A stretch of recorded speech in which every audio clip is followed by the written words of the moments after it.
In a world full of distractions, there is one big question on every dog owner's lips. How do I become more than just the person holding the other end of the leash? We all get dogs with a dream in mind, a vision of the future. And if right now your everyday reality isn't quite that picture you had in mind, you are in the right place. It really doesn't have to be this way. You absolutely can and will be more to your dog than just the person who gets in between them and the world. The key is you need to be more sexy. More sexy than the neighbourhood cat. More sexy than the jogger in the park. More sexy than that half-eaten hamburger they just found on the floor. And yes, even more sexy than the dog across the road. I'm Tom. And I'm Lauren. Together we're Absolute Dogs. And you're listening to the Sexier Than a Squirrel podcast.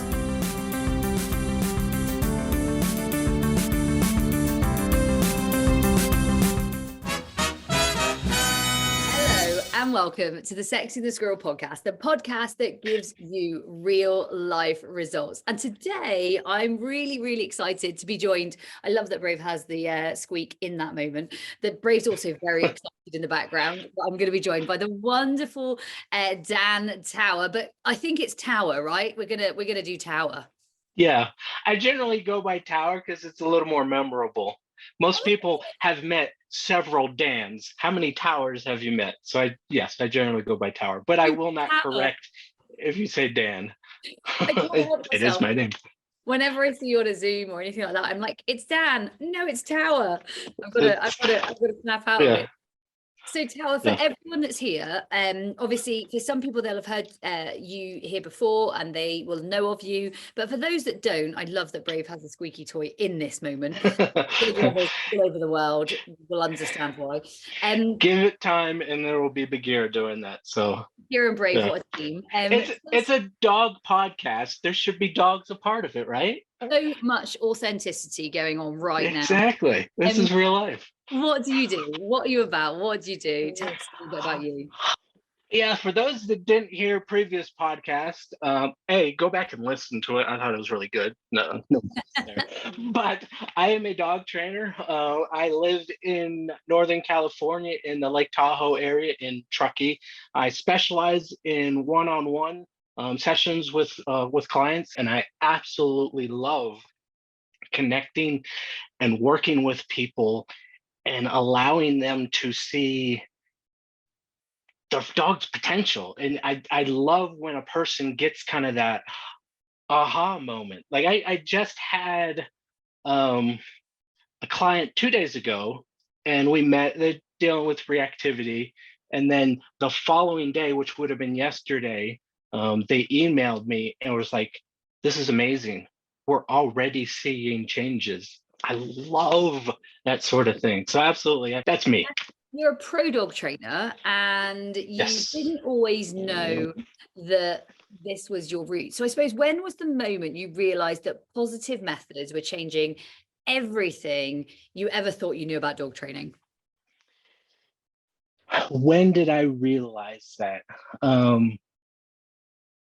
It was kind of a little bit of unintentional discovering of it. As we talked a little bit before in the last podcast, again, go listen to it. A little bit of my background, kind of re-summarize it, go back in time. I started training dogs back in the 90s. And back then it was, at least in America, it was very much about aversive correction-based training. From shock collars, prong collars, choke chains, throw chains. That's what you did. That's the world that I knew. And it wasn't even, at least the world I knew, it wasn't even like, do this method or this method. It's like, if you want to work with dogs, this is what you do to work with dogs. I wanted to work with dogs, so that's what I did. I did that for years, and I got very good at those tools, those methodologies. I understand them very well. Fast forward now, it's probably maybe 8 years ago now. Time flies, it's kind of ridiculous. 8 years ago now, while I had been training for years, it wasn't fully yet a job. It was just kind of something I did for a lot of fun, and people knew I did it and they came to me with their issues. So looking at starting a job, I was noticing there was kind of a gap in the community I live in. So, okay, let's start a job, make this happen. And I originally set out, while I knew how to do clicker training, how to do positive reinforcement, I knew the hows. Frankly, I thought it was stupid. I thought it was pointless. I thought it was silly.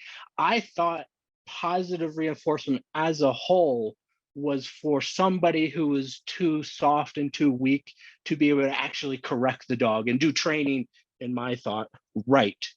So I set out to learn more about positive reinforcement, learn more about it. Purely in my mind, it was so that I can meet with a client and tell them why they should not use it.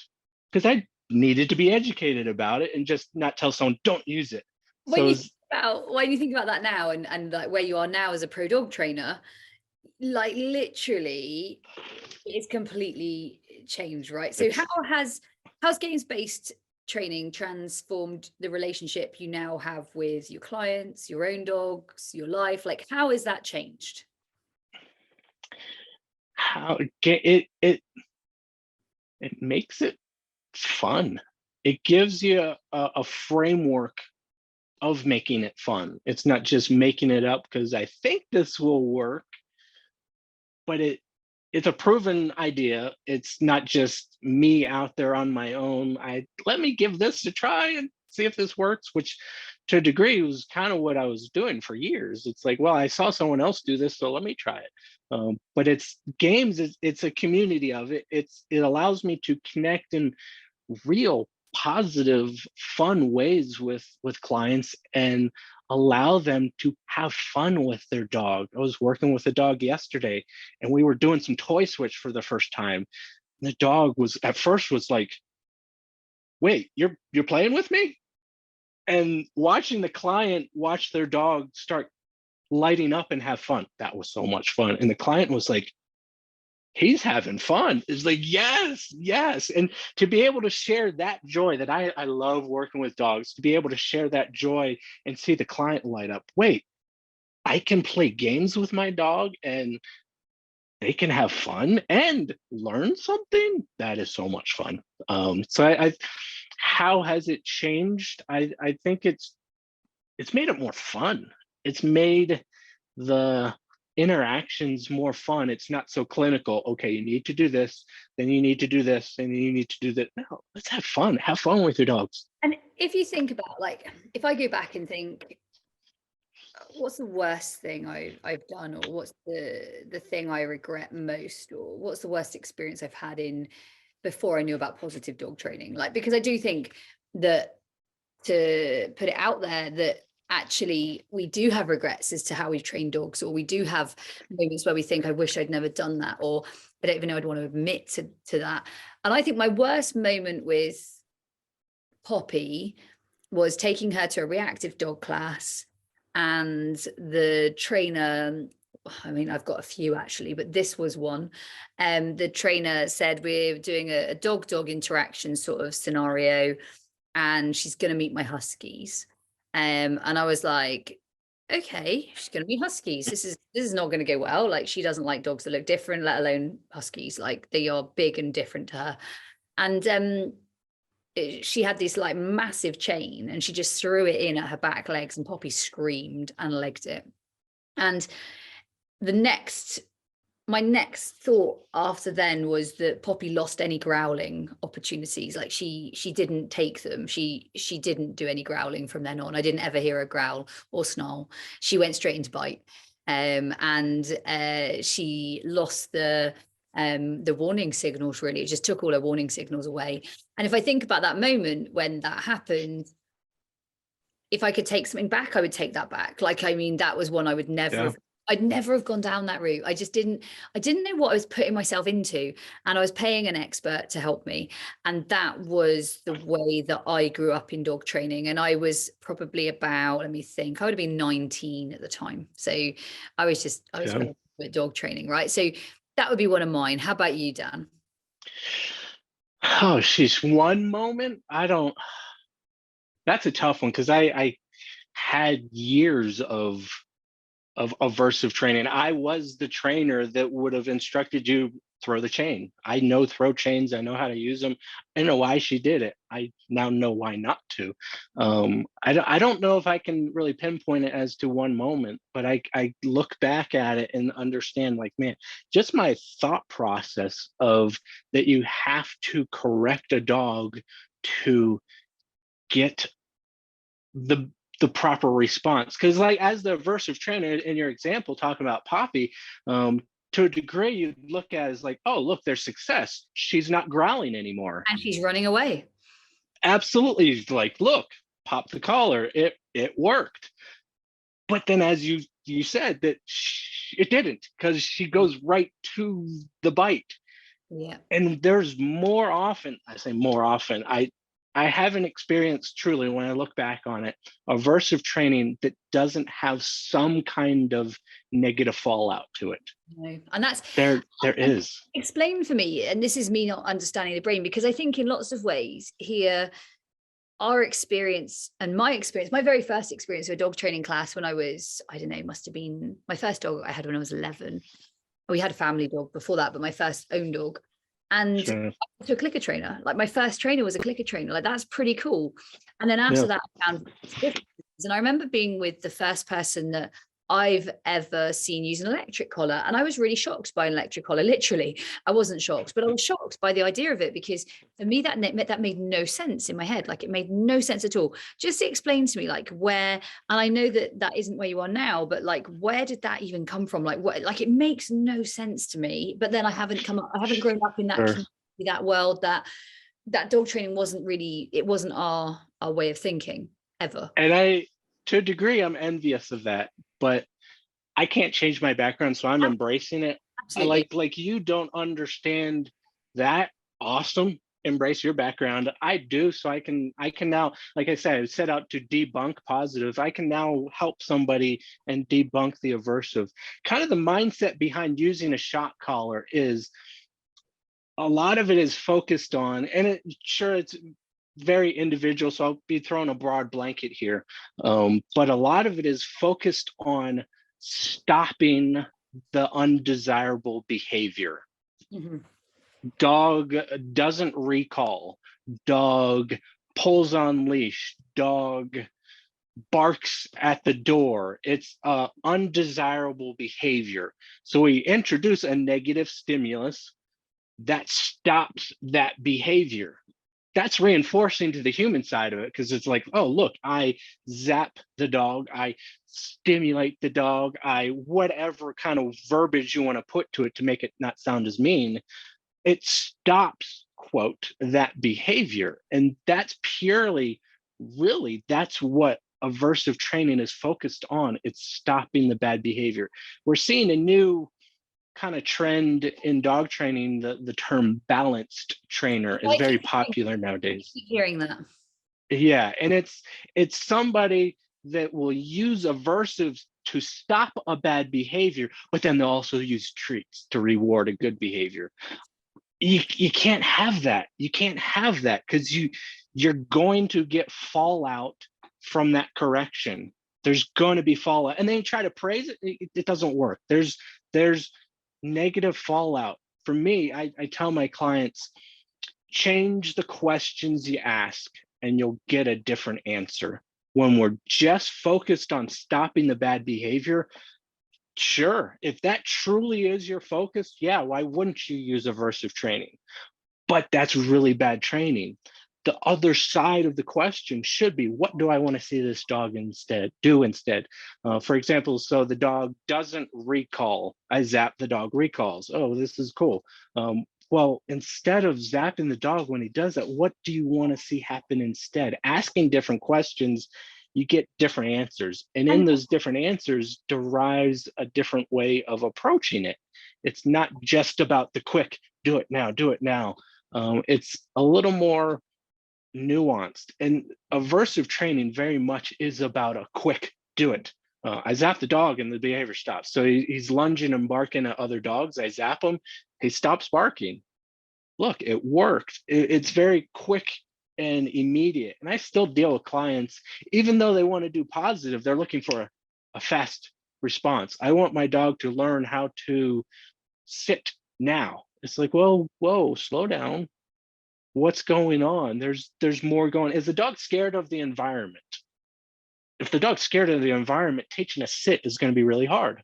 No, I want it to happen now. Ask different questions. Pay attention to your learner.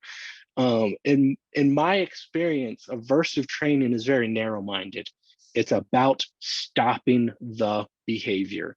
You cannot truly build behaviors with correction. It's about stopping the behavior. So I was just talking with a friend the other day, and they were talking about training a gun dog and the retrieve gun dog. And it's like, well, to do this, I did this and the other. And it's like, you're stopping the bad responses. You're not building the good responses. It's a narrow-minded focus. You gotta build good. It's a different way of thinking about it. And yeah. Dan, I didn't want to question that in the sense of like it's largely because I will be honest, we don't see a huge amount of it, and yet whenever I've been out in the States or I've been to Bermuda, like it's way more common than I personally. Yeah. But you've got to remember, my world is maybe slightly more games based than because we set this up. Yeah. So yeah. Saying that, that's really great, because actually you've given me a way of relatability, because I remember walking with a friend of mine at the time, probably a good 10 years ago now, and we were walking with his partner's 2 Salukis, and he popped these collars on them, and they were shock collars, and I'd not seen shock collars. I literally just not seen them. I'd not even seen them. And I said, why are they having them on? He said, well, they're Salukis, and if we let them off, we have to like make sure that they're going to come back. And it was to stop the going. And then the other one that I saw very commonly when I was out in Bermuda was the freedom fencing. So it sounds, doesn't it, like freedom fencing? It has this like great ring to it, like freedom fence. Like it sounds really empowering, but actually it's really not empowering. It's pretty disempowering.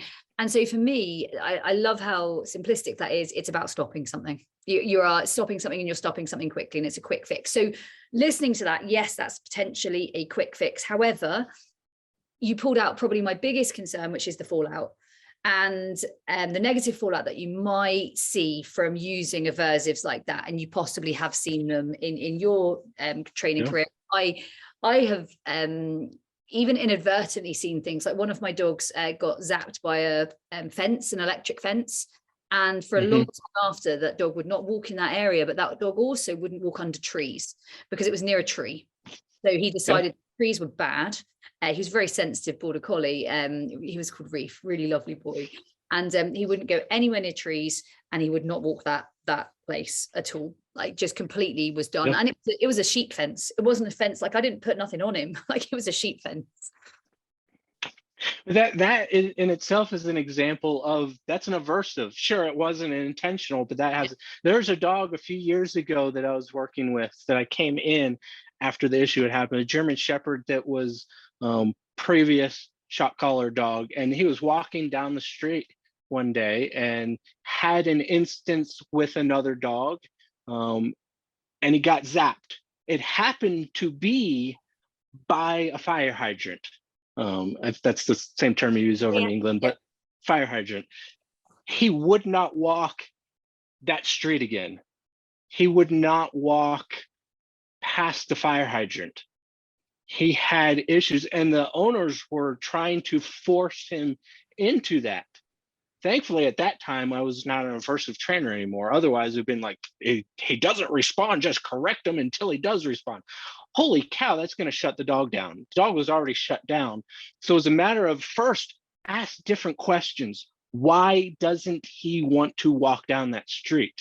Second question is, do we need to walk down that street? If he's scared of it, can we take another route? Yes, they could. So as we were working on things, we started working on different routes, and we started working on him at a base level. He was a pretty darn pessimistic, nervous dog in general. That led to his reactivity to other dogs. It wasn't just, they called me about the reactivity to other dogs. What they were trying wasn't working. But in turn, as we're talking, it came up about the fire hydrant. So this To is me, that's a big issue. He's a pessimistic dog anyway. That's, like you said, where the root of the problem is. And then in addition to Absolutely. that, because he's showing himself as a dog who is barking, lunging, worrying, aggressing potentially at other dogs, you've used a shock collar on him, which has only added to the space that he's already in. And so Absolutely. you got to feel sad for him, right? Absolutely. And even in the world of aversive, like there is a proper way of introducing a shock collar. I say all this stuff just so everybody listening with a huge asterisk. The proper way of introducing a shock collar is not using it. But to actually, as a trainer, someone who uses it, yes, there's a proper way of introducing it. You start small and you slowly increase that stimuli. Then you introduce it. A good collar is going to have multiple levels of stimulation. You don't go right to the high Just level. to clarify, from an absolute dog's point of view, we would never endorse any shock collar, just for people listening, Dan. Yes, And please. definitely Yes. not aversive trainers, and we're not anyone that would ever endorse aversive training, and there is no good shock collar. However, I understand what you're Yes. saying. An aversive trainer using aversives will have a range of options potentially, and there potentially is a better way for them to introduce something like that. But at Absolute Dogs and Absolutely. everyone speak to, obviously listening, just to clarify, because I know that we may get 1,000 emails to ask saying, Yes. guys, I was following you, and so I want to just make sure that they Yes. that. But Yes. And I fully support that. I do not advocate use of aversives. Yes, I'm talking about them, sure. hopefully to shed light on them. By no means am I saying use these. Hopefully in talking about it in my experience that people will understand it better. And like you, Lauren, you don't know why they use it, that I can shed light on the Absolutely. why. It's wrong. It's wrong, but hopefully in that why. And the hard thing, as I was talking about, like their introduction of a shock collar, the hard thing is a lot of consumers, like in America, anybody can go out and buy a shock collar. If you don't introduce it, hesitantly say correctly, you can do even more damage. I think any use, even correct usage, Does can damage. cause damage. But a lot of people will just they turn it up too high and they just start shocking the dog until there's some big response, and you'll literally see a dog jump or yelp. Just talk about damaging physically, mentally, and emotionally. Jeez. And I think that's what had happened with this German Shepherd that I was talking about. They hadn't had formal training in it, and not that that would have made a difference, but it was just like this dog was already so nervous. So and the people, no fault of their own, not blaming anybody here at all, they saw the issue of the dog not liking other dogs. That needs to stop. Again, aversive training, that's what it's about, stopping the bad behavior. So therefore, let's make that stop. Take a step back and ask a different question. Well, what is really going on here? This dog is really nervous. This dog is scared. This dog is on its own. And it's like that other dog is scary. I need to do something about it. And that, sure, I get where that dog's coming from. Whereas when we can step back and address the dog as a whole, we see real results. And we did. That dog, eventually we got him to walk past that fire hydrant again. We got him to not be reactive to other dogs. He became a pretty enjoyable, fun dog to work with. But it took time. It's reprogramming the dog's brain and the human brain, thinking differently.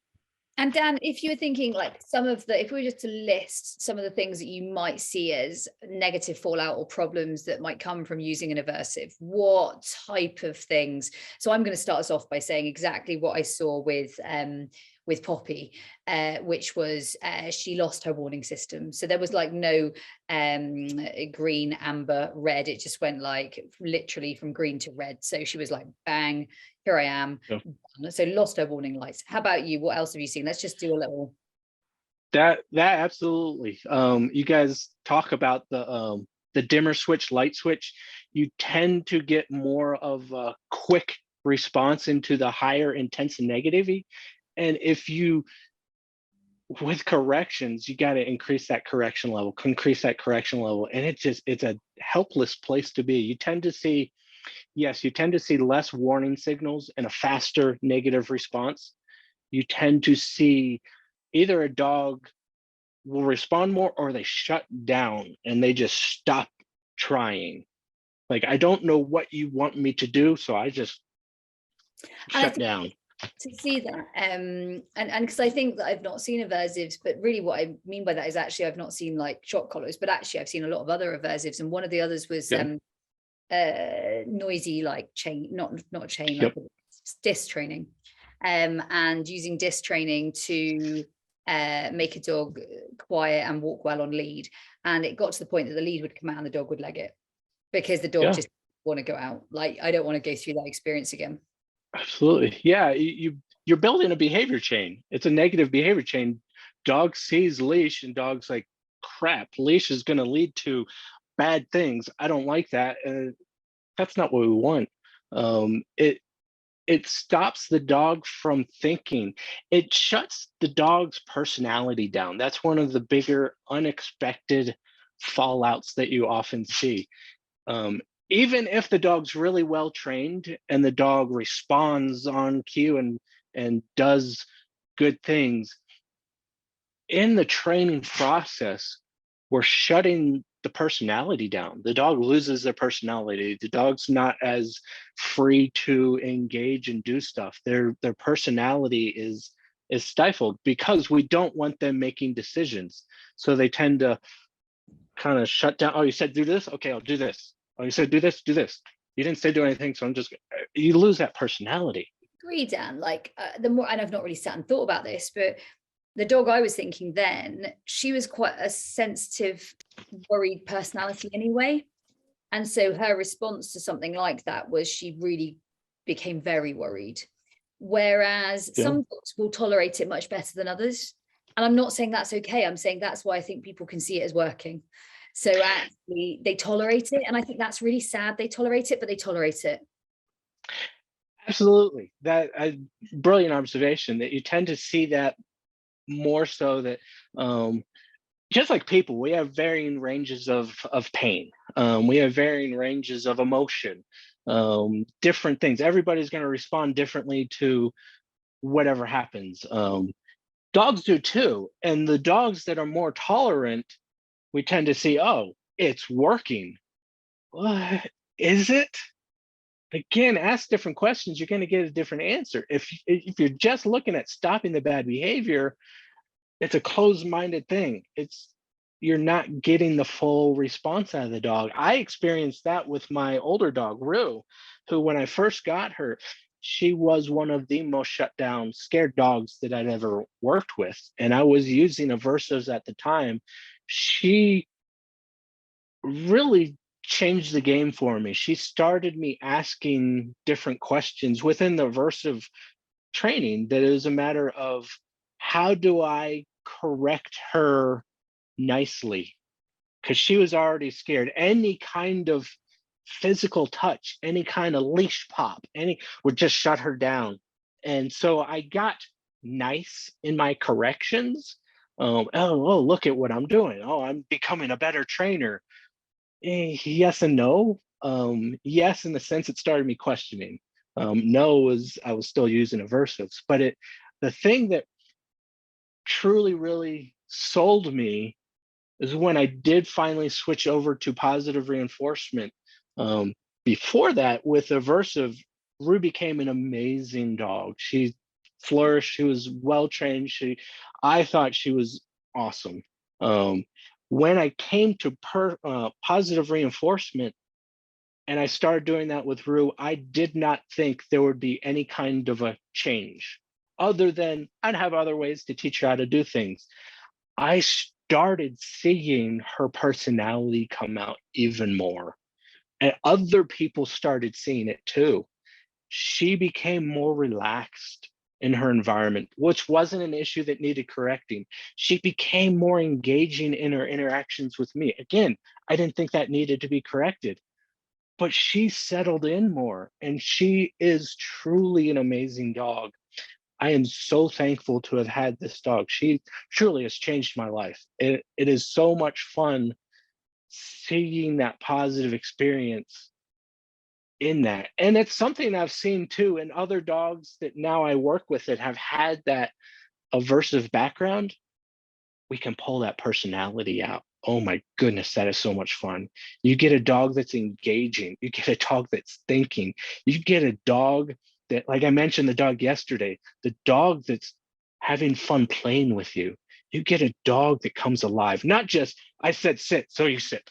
And look at how good that dog is, that obedient dog. No, you get a dog that's like sitting. Yeah, let's do this. Okay, I'll sit. You said sit. Let's. And Big Ear's getting excited as I get excited. I think it's a different energy, isn't it? It's like a whole different energy. And I think yeah. One great person I had in my life when I first started out teaching, I wasn't teaching dogs, I was teaching children. And he said, just because you can doesn't mean you should.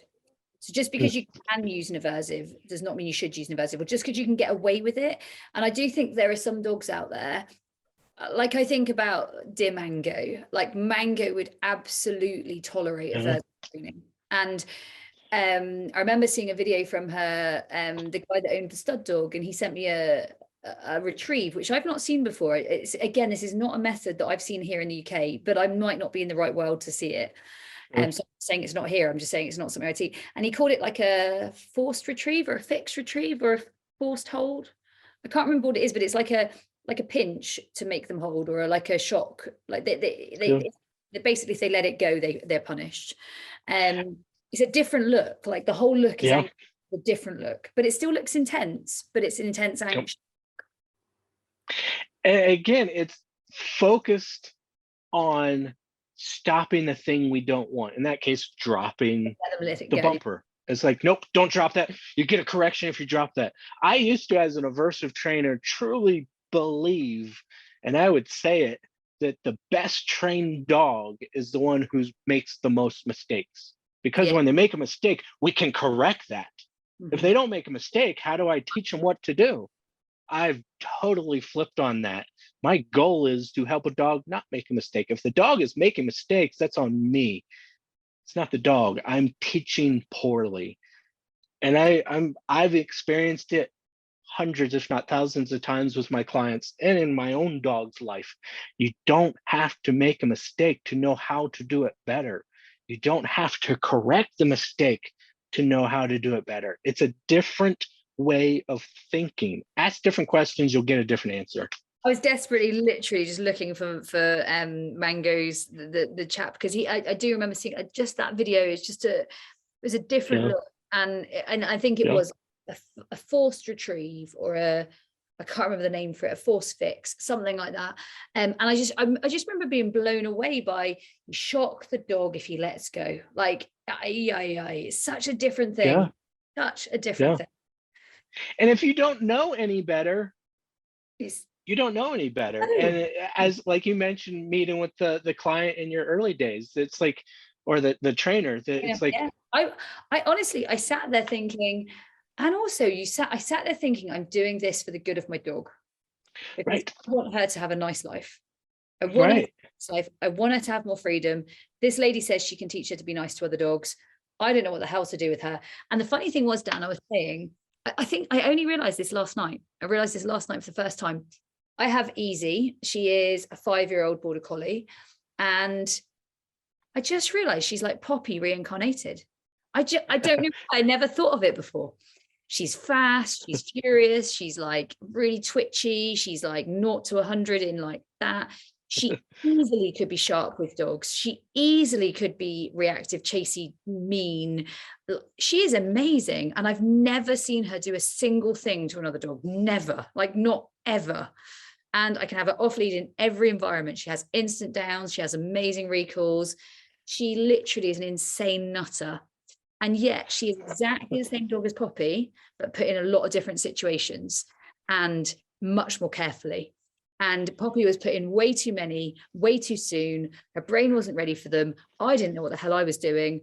And I literally was not ready for Poppy. And Poppy wasn't, the world wasn't ready for Poppy here at the time. I didn't have what Poppy needed. Yeah, and no fault of your own. We don't know what we don't know. And No. even me as an aversive trainer, it's funny I say this. I thought I knew everything. I was unteachable because I thought I had it figured out. Like I was unteachable because I I knew I know that methodology very well. I understand it well. I know how to get changes. I say changes carefully because Yeah. it's not Yeah. results, it's Yeah. changes. I know how to do that. I was unteachable. If somebody wanted to say, well, no, there's a better methodology, use positive. No, why? Because look what I can do. I was unteachable. And it wasn't until I stepped back and I realized that and I set out to debunk it purely to reinforce my learning and where I was at that I realized how wrong I was. And I I love became teachable. I'm still learning, still growing, still it's the more you know, what's the phrase? The more you know you don't know, the or something to that effect. It's like It's the more I learn, the more basically tip of the iceberg, isn't it? It's tip of the iceberg. yeah, And yeah, it's I have regrets, and I definitely regret putting Poppy into the husky class. I regret putting spray collars on her. I regret sure. putting her in a lot of situations. I remember having her in my friend's lounge, the same friend that I went out with the two Salukis, and he said, bring her in. And I said, I don't think she'll enjoy it. And he said, bring her in. And we put her in this lounge with 6 other dogs, and she snapped at one of the other dogs. And he was like, she's so aggressive. And I remember thinking, no, she isn't. She just doesn't like this environment. And he was like, you know what? You can't train dogs. Look at her. Like, look at her. And I remember feeling really embarrassed of her. And I regret feeling embarrassed of her because she was amazing. And when it all Yeah. ends, I can see it now. I mean, God, if I look out the window here, like I had her put to sleep on the big field just in front of here, and she was 17 and she was tired, like she was Wow. tired. Yeah. And when I looked at her, I was sorry that I let her go through some of those experiences. I mean, God, I adored her. I loved her. We worked hard together. We had a great journey. We had a great ride. But I have a few regrets. Like I do have a few regrets. And in those Yeah. moments when you say goodbye, you kind of have to level up with yourself a bit, and you have to, I apologized to her, and I made sure that that's not something that I'm ever going to do again. Do you have any regrets in what where you've been, or do you have any regrets from where you are? And I know we learn, and I get that I've learned a heck of a lot, and that's changed so many different dogs' journeys. That doesn't take away from the fact I regret it. Absolutely. Like I mentioned, I'm envious of your lack of knowledge of aversive training. I regret that I know as much as about it as I do. I probably my biggest regret is I mentioned seeing the change in Rue, um, and knowing what she get a little emotional. Sorry, what she could have become early on, and I messed that up. That hurts. I wish I wouldn't have done that. That hurts.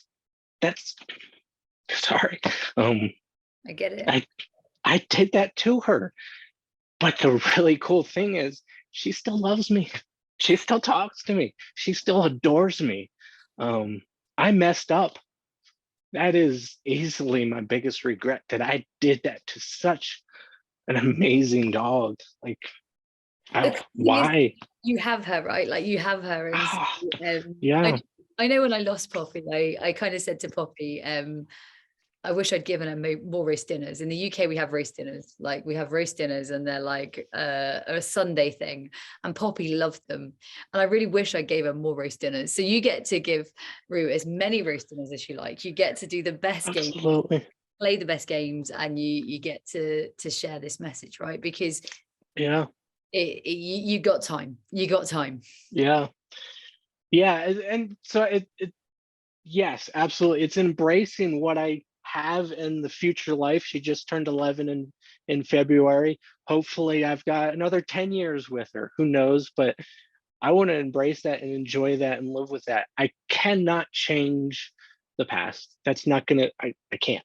It happened, but I can help others, and hopefully through us talking, people listening to this realize there's other ways. You don't have to go this way because some professional told you you have to shock, correct, mistreat your dog. And I tell my clients, quite frankly, even if there's something that I tell you as my client that doesn't sit right, don't do it. Hopefully we can talk about it, and maybe I'm totally off base, maybe you're off base, but don't do it. Even if it's a game, even if it's a treat, even if it's purely positive, it doesn't sit right, don't do it. So talking to all the listeners out there, if you're working with a trainer, even if it's me, even if it's Lauren, and it doesn't sit right, don't do it.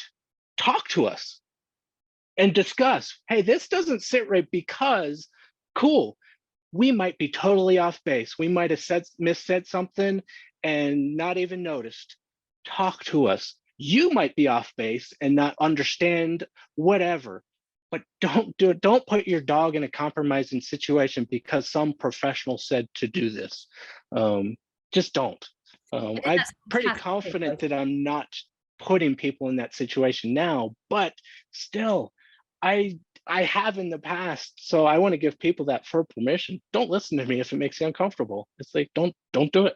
It's be your dog's advocate, and I think going with your gut feeling is huge, and I think that's correct. So one of my final questions for you, knowing the direction we've gone here, and I know how powerful what we talk about here is, because I just know it. I know it. I can feel it. It's good when you feel that something's got sort of momentum behind it. Yeah. If someone was to come and ask you, like, I have a problem. It's a serious problem. I don't know. It's a dog who chases sheep. I want to go down the aversives route, or I've got a dog who's bitten something, or I've got a dog who's aggressive, or you know, something fairly sort of weighty.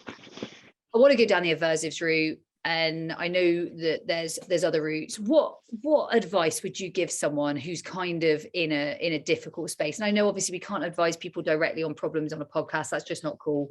We are talking. If someone's saying, look, do I go down the aversives route? What would you say now? Right. The broad general answer, yes. That by no means is this a specific answer to anybody's issues. One that, if I could tie a question to what you're asking, one I often hear, and actually from the last podcast, I had several people reach out and ask me this, is positive reinforcement is great for pet dogs and teaching nice things, but what about the truly aggressive dog? And that specifically aggressive dog, a dog that's aggressive to other people, a dog that's aggressive to other dogs, like truly a dangerous dog. Surely you have to use some kind of aversive in there. So kind of wrap that in. Somebody that, like, you meet with me and you've got Poppy that wants to eat other dogs. Yeah, that wants to eat other dogs, wants to eat other people, is dangerous. For me, I ask different questions. Yes, we absolutely do not want to see that aggression happen.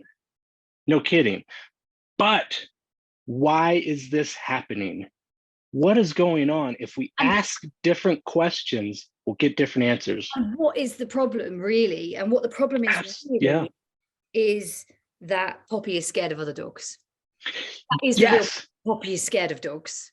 And if only I'd thought about it at the time, what really is the problem? So Poppy was fantastically friendly, brilliant dog in all situations with people, fantastic with children, fantastic with families, was scared of other dogs. And as a puppy, would walk the other way. And in puppy classes, when dogs came over to her, she would always wee. And we'd have her in big puppy classes, like 10 plus dogs, and they'd run over and she'd be on a lead and she'd go and hide under a chair and she'd wet herself. And all of these things were coming, right? Like, they were coming. We just didn't take the information. So when you say, ask yourself a better question, what would that better question be? What really is the problem? The problem really is that Poppy is scared of other dogs. So if a dog is scared of other dogs, is positive reinforcement a great opportunity or great option to try and build and grow a dog's confidence? Oh yeah, absolutely. Yeah. And the kind of tying back into your question, Do I have to, as a person with a dangerous or just a regular dog, have to use aversives? Easy answer is no. But the more in-depth answer is that, okay, what is our powerful why? What is our goal? What do we want the dog to do? Where do we want to go with this? If your answer is, I just want the dog to not want to eat other dogs, I challenge you, do a little better. We can do better. Do you want to walk your dog down the path and let him pass other dogs? Cool. The better we can get with our answers, the more formulated we can get with our response. For me, the dog being aggressive, I just mentioned a little while ago that a dog a couple days ago dealing with resource guarding pretty severely. So in talking and meeting the dog, this dog has an incredibly full bucket. This dog is always on guard. Dog has some medical issues with the gut. There's things going on that lead to these other issues. As I've now stepped into the positive world and embraced it fully, I have yet to experience a dog that is just aggressive, that is the issue. It doesn't, there's more. Just like us, if we're in a bad mood, it's not because we're in a bad I was going to give you this example. I literally have had a wisdom tooth out in the last week. Yeah. Oh my goodness, Dan. I was so grumpy. Right? I was so grumpy. I was hungry. I was in pain. I was tired. I was upset with the pain meds because I didn't like taking them because they made my tummy hurt. The antibiotics made me feel odd. I'm not used to taking medication. I was grumpy. I was like, I didn't have any energy. I didn't want to run around. I stopped doing any of my fitness stuff. I was like, this is not me. I don't feel like me at all. And you know what? Yeah. That's one, like, and like our dogs don't like the toothache or any of those things. Like there's so many things that it would be hard for our dogs to communicate to us, right? So as well, it's yeah. So like if you were the dog and going through that, the dog can't tell us, hey, I just had my wisdom teeth out, or my tooth hurts. The medicine you're giving is upsetting my stomach. Like if you were the dog as an aversive trainer, when you threw a bad attitude, I'll correct that. And you just stifle the bad things that we don't want, as opposed to coming alongside and working with the dog. Hey, why are you feeling this way? Oh, you're upset. Oh, okay. You're dealing with, oh, you're in pain. I see you limping. Oh, well, what does that have to do with your bad attitude? Probably everything. That it's as we ask different questions. I know I keep saying it, but ask different questions, you're going to get a different answer. If we're asking just how to stop this, that's your focus. Ask different questions, you'll get a different answer. And the more you ask that question, what do I want to see happen, the easier it's going to be to answer that question. You might not have an answer, and that's where somebody like a professional, I can come in, Lauren can come in and say, well, actually, this is maybe what we want to lead to. But I can't ask that question for my clients. Oh, my dog's barking at somebody. What do I want it to do? I can't tell you. I asked that question, and it's going to be easier to see that answer. I had a client one time that was German Shepherd again, a young puppy German Shepherd, and she was so frustrated that this dog just wouldn't stop jumping up on people. So I asked her, and we had a good relationship. So I asked her, well, what do you want them to do instead? And she just looked at me and was like, not to jump. I was like, that's a really bad answer. That's a terrible answer. No kidding. What do you want them to do? Not stop doing, but what do you want them to do? So I threw out some ideas. Do you want them to sit quietly? Do you want them to stand there? Do you want them to ignore the person? And you could see a light bulb come on. It was like, oh, I was like, as you ask that question, getting the dog to sit, that directs then what we do. If I just want my dog to stop jumping, not advocating it, but that's where aversives come in. It's just about stopping a bad behavior, and you shut down so much. Yeah. I think there's so much more to it. It's insane. And when we think about it, we need to ask better questions. We need to have better answers. We need to know what we are looking for rather than focusing on what we're not looking for. Yeah, absolutely. I think, Dan, it could be a day's workshop, couldn't it? We could literally turn this into a day's podcast. Shoot. I enjoy talking with you. So absolutely, this is It's a yeah, lot of fun. yeah, It's a lot of fun. I definitely do not see this as being our last podcast together. I'm sure we've yeah, got more coming. If people have got any specific requests or topics or thoughts, we're more than happy to have them. Let us absolutely, email the ask team, ask@absolute-dogs.com. We will do our very, very, very best to hook up again, Dan. absolutely, There's a lot yeah. more to cover, isn't there? I feel there's more. Oh, geez, this is even in the world of aversive, we're barely scraping the surface. But I mean, there's so much other to talk about. And again, I like to embrace my past as much as I'm not a fan of it. Embrace it. I understand it. And the thing is, Dan, I think we should embrace it, because I think that for me, who's not ever really lived that world, not really. I mean, I did with Poppy a little, but things like shot collars and stuff like that, that was never really there for me. What I'm really always continually surprised at is how much is still there, and how much is still Yeah, encouraged, and how much is still out there. So we're here to create a new story. We're here to create a new yeah, path. We're here to absolutely. definitely never, ever, ever frown upon it, more welcome with open arms to a new way of looking at it. So dogs Yeah, like Roo and my late Poppy get to yeah, have a different future, right? Like they don't ever have. absolutely.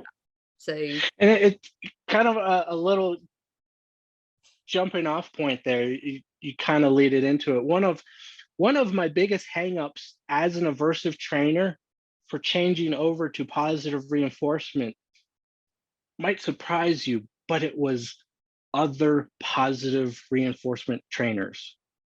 Within the world, as an aversive trainer, I was treated so poorly by positive trainers because I was doing it wrong. And because like I can't believe you would do this, and oh, you're a jerk, you're mean, you're an idiot. I didn't want to be like that. no, But and the positive, you didn't know any different. right, nobody really came alongside and said, hey, there's a better way to do it. Whereas Yeah, the aversive trainers that I knew were very supportive. They're like, dude, yeah, if you want to do positive, that's awesome. You want to do awesome. It's one of those hangups. It's like, I don't want to become this person. And that's tying back to Absolute Dogs. That's one thing I absolutely love about Absolute Dogs, the community. It's very welcoming to an outsider like me. That it's like, cool, if you use aversives or used or even currently using, cool, come on in. We can show you a better way. That's welcome. It's not like, I can't believe that you're doing this. Whatever label you want to put on it, trainer one, versive trainer, trainer, whatever it is, I don't care. It's very inclusive. Personally, I don't care what methodology you use, hang out. If you're using aversive training, I can show you a better way, a more I fun way, so more agree. effective way. But That's what it's about. It's about inclusive, like trying to team it up, right? Like I want to yeah, I want to debunk the idea that trainers can't get on, or that trainers can't yes, work together, yes, or trainers can't support each other, or trainers yes, include and welcome and grow and learn. And there's enough. I'm yeah, massive abundance mindset. I'm massively, there are enough clients for us. I'm a massive fan of the idea that, I mean, God, I know for pro dog trainer, I cannot, Tom and I and Absolute Dogs cannot take on every client, right? Like that is what our pro yeah, dog do, and that is what our directory is currently working on, and that is what you guys are out there spreading the word. So I thank you for that, and I really yeah, thank you for the comment that it is about inclusivity, isn't it? It's about keeping, absolutely. yeah, and Yeah. that Absolute Dogs welcomes. Yeah, you don't have to agree with someone to talk to them. I know I might be getting a little political here. Strictly speaking, dogs, I come from the outside world where I was treated very poorly by positive trainers, and it gave me an incredibly bad taste for positive trainer. That was not the Absolute Dogs world. In my experience, the Absolute Dogs world is very welcoming. It's awesome. So if you're listening to this and you are a aversive trainer, you're dabbling with it, you're not understanding training, dip your toes in, man. Just get in the community to some degree. Do the Sexier than a Squirrel challenge. Get your feet in there. Join the community. ask questions, whether it's to me, whether it's the community at large. Hey, I've been using a shock collar. How do I not use it? Whatever the question is, you ask different questions, you're going to get a different answer. Dan, Yeah. you've been so brave just suggesting all of this in the sense that you're like, so you have to kind of almost be quite humble about it. You have to take a step back. You have to get over yourself some days. Like I need to get over myself here, and I need to just rein it in, and I need to like wind my neck in, and I need to get it's tough. It's tough because, like I said, when I was younger and aversive trainer, I thought I had it all figured out. I was very big-headed. I was, look at me, which I'm sure didn't lend to the positive reinforcement trainers treating me so kindly, because I knew what I was doing. I get it. But man, it's the more you learn, it's community, having fun, enjoying people. It's I love Absolute Dogs for that. I absolutely love it. Just the community, just the mindset, just the hope that you give. Like, tying back to the earlier question of, do I have to use aversives to deal with my aggressive dog? No, there's hope in games. There's hope in Absolute Dogs. If you found this podcast by happenstance, maybe someone sent it to you, you're in an awesome place. Immerse yourself. Get your toes wet, jump in, whatever it is, where you're at in your journey, it's perfect. Take your time, get there, enjoy it. You're in a good spot. There is a better way of training that you don't have to be mean to your dog.